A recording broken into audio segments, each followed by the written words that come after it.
Hello, loves. Happy 100-year anniversary of Black History Month. Let's do some Black history did you know. Let's start off by talking about Shirley Chisholm. She was a politician, an educator, and author. She was the first African American woman elected to the United States Congress. In 1972, she was the first African American candidate for a major party nomination for president. In 1993, she was inducted to the National Women's Hall of Fame.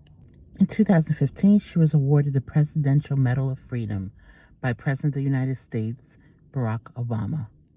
Now let's talk about Rube Foster. He was an American baseball player, a manager, and a pioneer executive in the Negro Leagues. In 1981, he was elected to the Baseball Hall of Fame. He was the best African American pitcher of the first decade of 1900s. He organized the Negro National League, NNL. It was the first long-lasting professional league for African American ball players. He founded and managed the Chicago American Giants. This is one of the most successful black baseball teams. The NNL played an exciting brand of baseball that kept fans entertained. Their talent fueled the resurgence of the white-owned MLB, Major League Baseball.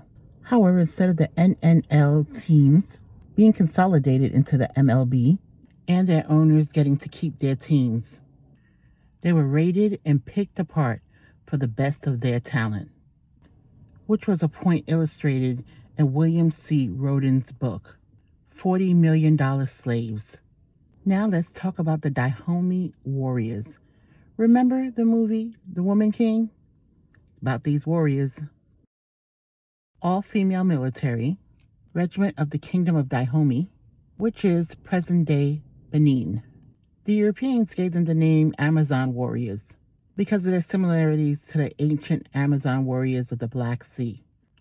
They were all formally married to the king, but remained celibate throughout their lifetime. They went through extreme, gruesome training in which they were forced to scale thorn hedges, survive in the woods, and execute prisoners. They used weapons, but were well known for their excellent hand-to-hand combat skills. They fought frequently and were always prepared to die for their king and their country. Even after defeat and capture by the French in battle, Dahomey warriors plotted revenge by sleeping with the French soldiers and unaliving them while they slept. Now let's talk about Amina, the Queen of Zaria. She was a 16th century warrior queen of present-day Nigeria. She is best known for her impressive military skills and her ability to lead a cavalry. She captured most of North Africa for the Hausa people during her 34-year reign. She's accredited as a brilliant architect who constructed strong earthen walls around the cities she built and seized. She overcame traditional gender roles by refusing to marry or have children. Queen Amina's life was an inspiration for the television series Xena, the Warrior Princess. Now let's talk about Queen Amanirenas.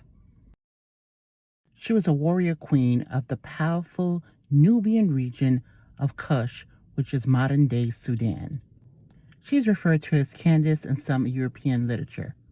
She fought alongside with her husband and son in a war against Kush's larger and more powerful rival, the Roman Empire. She took part in a preemptive strike against Rome and led counterattacks after Rome destroyed the capital of Kush and took thousands into slavery. She lost an eye during battle, which made her even more courageous as a warrior. Queen Amanirenas and her army used gruesome tactics against the enemy, including attacking with war elephants and feeding captives to her pet lion. She reached a peace treaty with Rome because of her successful military attacks, which led to 400 years of peace and prosperity for Kush. Across centuries and continents, these leaders faced power head-on. Where do we see this kind of courage today? If their stories were told as essential history as opposed to a side note, how would that shift the way we see greatness? Share your thoughts. Let me know.